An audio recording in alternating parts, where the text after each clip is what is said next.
அபிமன்யுவின் பிறப்பு. பாண்டவர் இளவரசரான அர்ஜுனன் மற்றும் சுபத்ரைக்கு ஒரு அழகான மகன் பிறந்தான். அந்தக் குழந்தைக்கு அபிமன்யு என்று பெயர் வைத்தனர். கிருஷ்ணர் அவரை ஆசீர்வதித்து வீரத்திற்கான வரங்களை வழங்கினார். அவனின் முகத்தில் தெய்வீக ஒளி பிரகாசித்தது.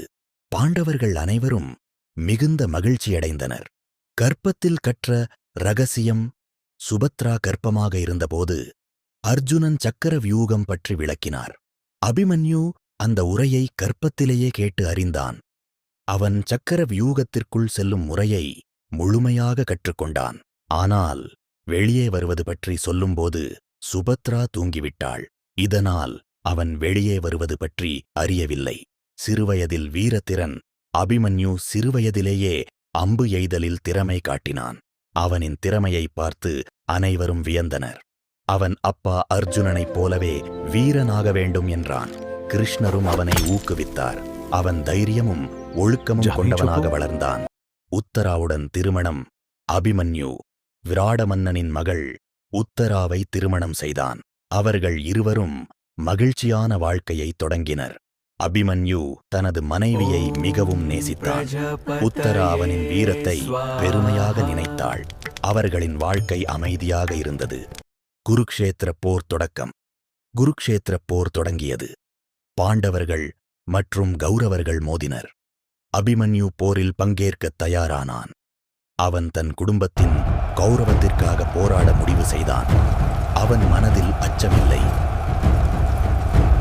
சக்கர வியூகத்தில் நுழைவு.